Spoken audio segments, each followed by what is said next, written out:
Good morning, and welcome to the last day of the year. Um, I don't know what I was going to say. It just went whew, right out of my mind. Um, Good morning. It's a rainy, cool morning here in Asheville and the mountains. We'd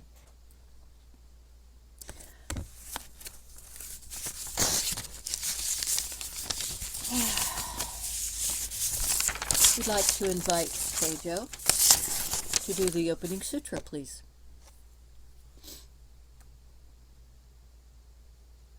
An unsurpassed, penetrating, and perfect Dharma is rarely met with even in 100,000 million kalpas. Having it to see and listen to, remember and accept, I vow to taste the truth of the Tathagata's teaching. And now a brief Dana statement. Yes, I'll read a brief Dana statement, and you'd think I'd have it memorized by now, but I don't. So I have it here. In Buddhism, when practitioners share their understanding of the teachings and practice, it is offered freely as a practice of dana paramita. Dana is a Pali word that means generosity or to give freely, and this practice is done without expectation of getting something in return. This is the spirit of speaking about the Dharma.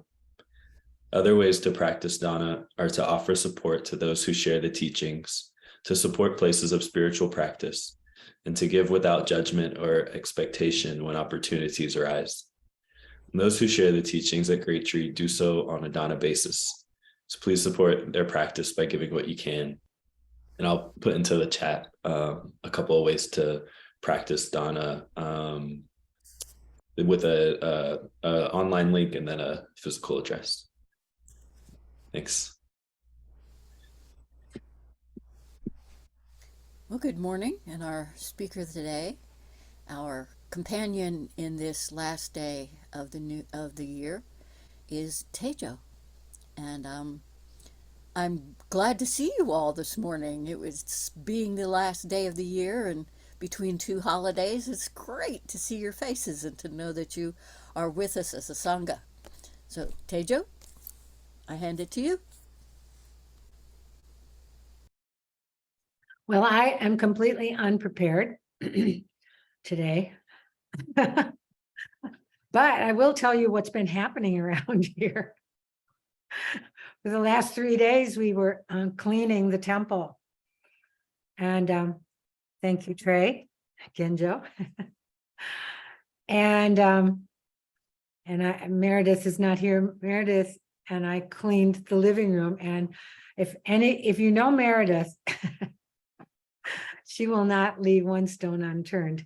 So our living room is very, very clean. And then the next day, Trey came with his sister, and also Elizabeth Kent showed up and helped. And we cleaned the zendo, and the zendo is very clean.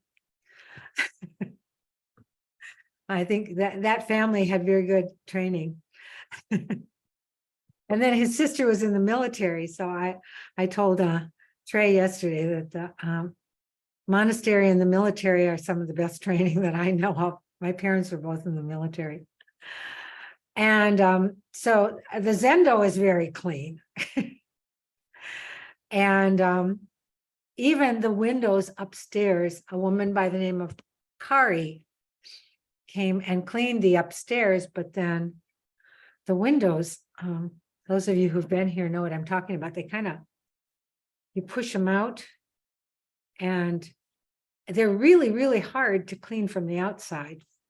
So we discovered only a year ago that you can actually take the windows out and clean them. So we did that in a very cumbersome way, but because Trey's sister has been trained how to build a bomb, she has great mechanical ability.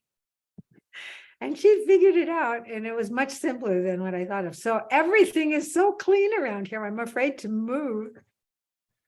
So, and then yesterday we celebrated Gendo. Gendo was here cleaning too, and Priscilla. And then in the afternoon, we had a big mochi party.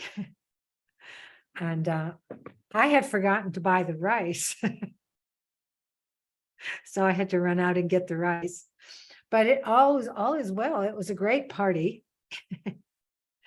And we're going to make some more mochi today. We still got some left. I can't believe it. We were eating like crazy. But and so then I thought the other thing I would tell you about is, well, of course, tonight is a big repentance night. I'm very excited because it just happens to be also a full moon. So we're going to have a full moon gathering like we've been having on Zoom at 6 o'clock. And we do that every full moon. But we haven't been doing it so much as a ceremony because I find it hard to do it online without a doan at least. So we'll just do it in the way we've been doing it. We'll see how it works because I think some people are coming in person for that. And so I'm trying to understand what's going on with this big screen. That is our ultimate hybrid situation here. See, for those of you who haven't gone here, can you see the screen? Whoops, I probably broke it now. Anyway, we have a big screen, and the idea is that we can see people. I don't know what I knocked down. Oh, the clock. We can see people here. We can see everyone on the screen because it's big. Instead of this little laptop, and they can see us in the room. So that's the idea. But ever since we tried to hook it up to a MacBook Air, it doesn't communicate very well. So sometimes, and Trey, last night it came on when you were here. Next time I tried it, it did not come on. So, and I've been trying it since. So I don't know how well that's going to work, but after that, we'll have Zazen from 7 until 8:30. And for those of you who may be coming in online, I just want to mention that we may not be watching the screen the whole time. So although this is a Zwiza, which just means you can come whenever you want and stay as long as you want, it might be a little harder with you Zoom folks. So be patient. And do your zazen in the waiting room if you have to. So that goes till 8:30, and then from 9 o'clock we'll have ceremonies. And I'm going to change it this year because at the ceremony that we did in Los Angeles at Little Tokyo, which is essentially, and the full moon ceremony, by the way, is a letting go ceremony. It's a setting aside. Well, I call it a ceremony because it's usually done as a ceremony, but the gathering, setting aside things that we want to let go of, that we find are not useful in our lives. And I was watching Stephen Colbert, and he has this thing where he asks questions of his guests. And one of the questions he asks is, what is something that in your life that you need to get rid of? So that's kind of repentance. And it's an interesting question. And of course, people are talking about physical things, but not everybody does. Some people come up with something more spiritual or esoteric. So that's what the full moon ceremony is. It's based on Buddha and his disciples when they gathered on the full moon and kind of confessed or acknowledged things that they were doing that created disharmony in the community. So it's kind of a Sangha practice, but I think of it in a much broader way. And then also the thing that we're going to start doing at 9 o'clock, and first we'll invite the ancestors, and then we'll have also a kind of letting go ceremony. But in this big ceremony that we did, it was about letting go of all our ancient twisted karma. So in other words, our negative habits. some of which we know and some of which we don't see yet, which is what Zazen helps us to see. So what we did at that ceremony is we had little pieces of paper that were turned over to the preceptor, and then there was a burning in the cauldron. And I think we'll probably use the fireplace. But, you know, I did this one year where we wrote down our delusions that we noticed and burned them at the end. So it's a good New Year's practice, I think. And then we're it's kind of like the ultimate cleaning out. So first we clean the temple, and then we divest ourselves of all of the things that are creating disharmony in our interactions with life. Things that we do that create disharmony. And then the precepts, we will probably have the reading of the Bodhisattva precepts and the burning. I don't know at what point we'll do the burning. This is kind of changing things up this year. What did I say on the flyer? I laid it all out. Oh yeah, I know. We decided also, and Brooke and I made some decisions about this, although she's not going to be able to come because she's just getting over COVID. She's been really sick. She may come online, but anyway, we really liked the Avalokiteshvara section of the Lotus Sutra, which is something we read a couple days during these ceremonies out in LA that we did. And I like it particularly because it reminds us that about this letting go, give it over to Avalokiteshvara, whatever that is. And Avalokiteshvara is the Bodhisattva of compassion. So we're kind of, by recognizing compassion, by bringing it onto our radar, we are awakening our own compassion. So I really like this. And no matter how bad it gets, it says in this part of the sutra, of the Lotus Sutra, no matter how bad it gets, just awaken compassion. Just invite Avalokiteshvara, who deeply hears the cries of the world.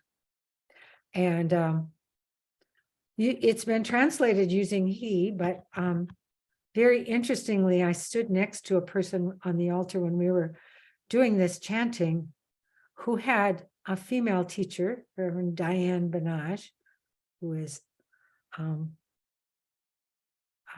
longtime teacher, and now she's retired, but she's still teaching at her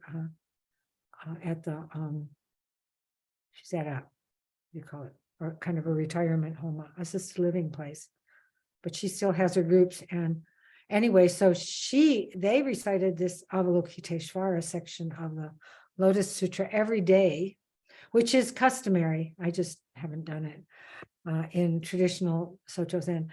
And he said she every place where it said he. And I was like, oh my gosh, it's true. Because Avalokiteshvara doesn't have a gender.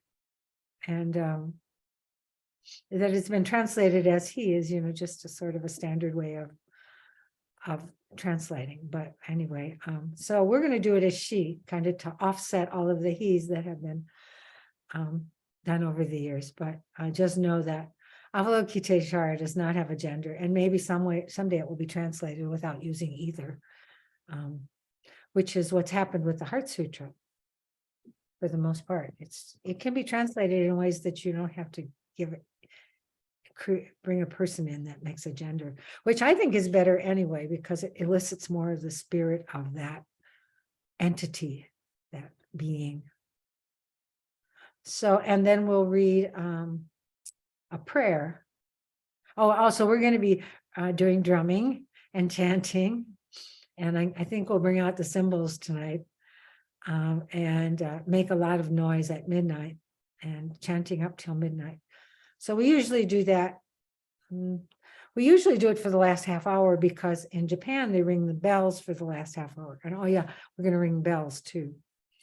And they're big bells. They're bells the size of a room.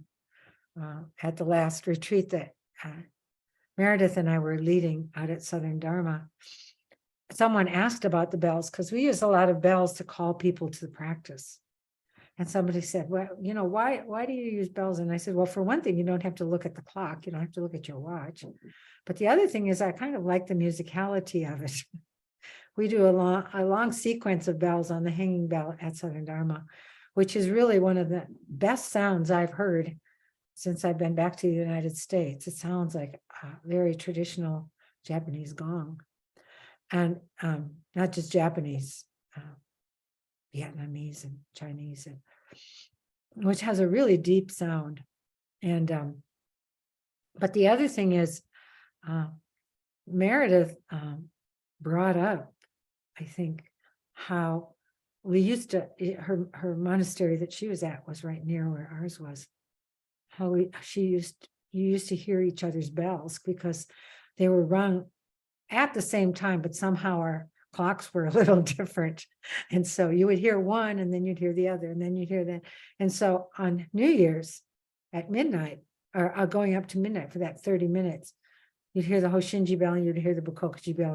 And then of course, closer and closer to midnight, you would ring them closer together. And then it was just this blur of bells. It was pretty. And I haven't been to Tokyo when this happens. There are bells all over Tokyo. So you can imagine what it's like to be in Tokyo on New Year's Eve.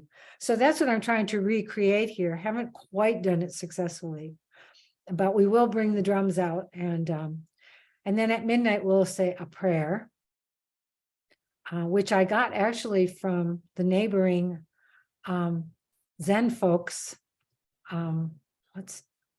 What's the name of Trey or Lorna? Don't you know these people that The Windhorse group up Windhorse, on. yes, Windhorse, thank you. The Windhorse folks shared their New Year's prayer with us one year, and so we started doing that. It's very beautiful. And so that's what we're going to be doing tonight. And then in January and February, Susan Lamb from Savannah is going to she's been thinking and writing about the subject of desire. And so she's going to I asked her to give some talks on it. She's from a yogic tradition, which she's been practicing for many years. And one year she brought her harmonium and we chanted some yogic, those Indian chants. But anyway, so I thought, well, since that's the second noble truth, maybe I'll give some talks on the first noble truth. So and also in January, and so I'm going to do that in January, leading up to her February talks. Also in January, Trey is going to give a talk about his experience at I should call you Genjo, his experience at the in Tokyo, at the little Tokyo, at the Zen Shuji, at the precepts, the big precepts, 5-day precepts ceremony.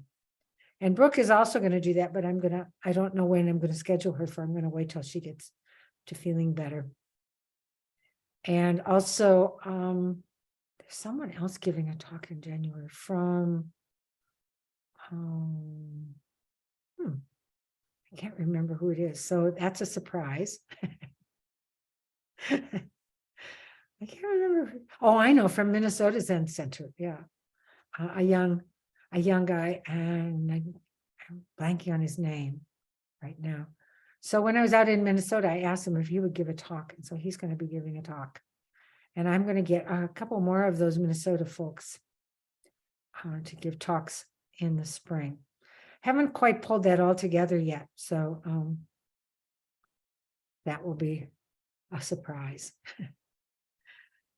So that's all I have to say today. Does anybody want to bring anything up? Mention anything? Teijo's been very busy rescuing Me. We've had some major car glitches, you know, like dead battery, only have one car. How do we go get a new battery? You know? So Teijo took me to get a new battery, brought it back to the house. Next day we put the battery in, started the car, everything was fine. The next day we started the car, it didn't start the car. Took the battery back, Teijo had to pick us up, take us up, bring us back, put a new battery. It was a bad battery. So then she's gonna, well, then putting in the battery the second time, we broke a piece of the hosing that goes to the radiator. So on Monday night, Tejo's gonna pick us up, follow us to the garage, bring us home, and then sometime Wednesday when they finish it, she'll pick us up and will take us to pick up the car. I mean, Tejo's been very busy lately between cleaning and rescuing. But that is Sangha. I mean, whenever we can be available for each other, I think that's gorgeous. I think it's wonderful. And we need to remember to be available. And it's helping me to remember to be available. So thank you, Teijo, very much. I should mention that Lorna lives in Alexander, so it's not like terribly far away. But thank you for giving me a little social life. Anybody else want to say anything?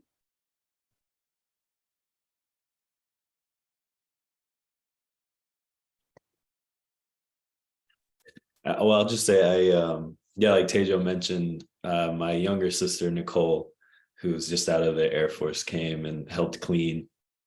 And then I brought both of my sisters, my younger sister Nicole and my older sister Jasmine, back yesterday for the mochi party and some cleaning, evidently. And then my friend Finn. And it was their first time really in a Zen temple, and their first time at Great Tree, and their first time meeting Teijo and the Sangha, and being included in the Sangha in that way. And it was just so nice to have everyone together, family, friends, Sangha, and they were just really impressed and just really, they just could feel the sense of peace and kindness at Great Tree that just emanates out. And they each said that kind of separately. And yeah, I remember we walked into the Zendo because we were cleaning the entryway yesterday, and they were just kind of struck at the Zendo and just how peaceful it felt, and how good it smelled from all the incense and everything, and just the kindness that everyone just brings so naturally. So I just wanted to share that. Just grateful for the Sangha and for the Great Tree, and yeah, just the community. Thank you for bringing them. That is a great family. I was thinking today, only person that was missing was your mother. Next time. Yeah, thank you. Yeah, it was a great party.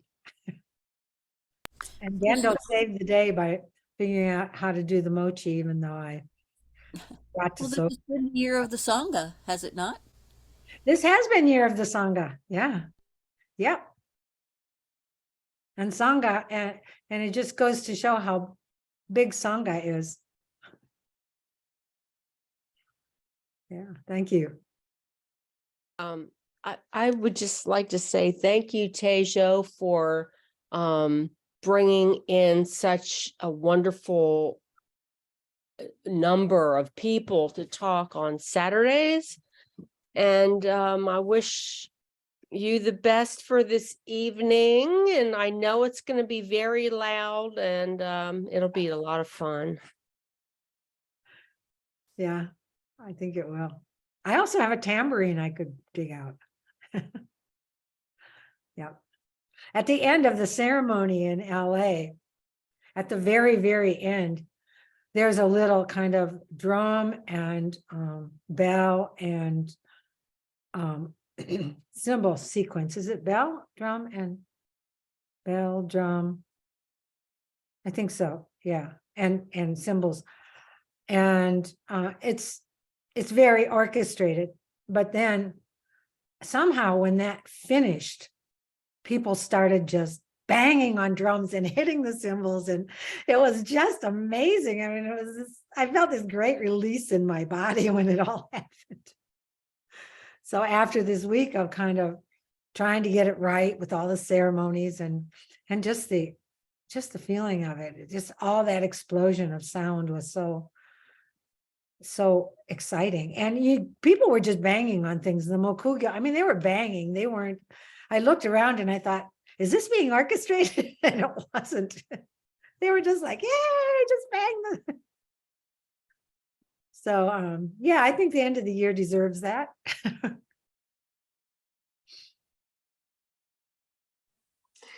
I just want to say thank you to you, Teijo. I think about how many balls you have to keep up in the air all the time to keep the Sangha going, and all the people who, you know, depend on you. And I just think it's pretty amazing and marvelous that you can do that. And as a beneficiary of it, I just want to say thank you so much.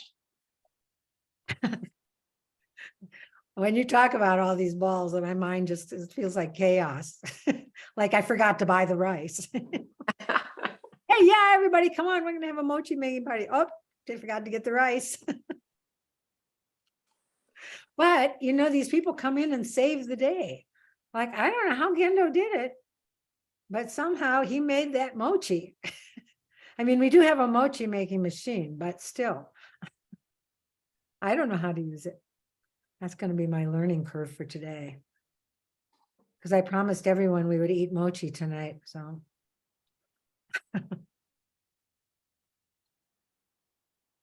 Kalyan is coming tonight. Yeah. And I assume that Lorna can't get her car started. Well, we've taped everything and we can drive it a little bit, but because it's part of the radiator and it's leaking and You don't want to go too far. we don't want to do too much. We want to get it to the garage. Right. But tonight, bring your toothbrush. Oh, Right, right. Well, it's 10:30. Does anybody have anything like want to bring up?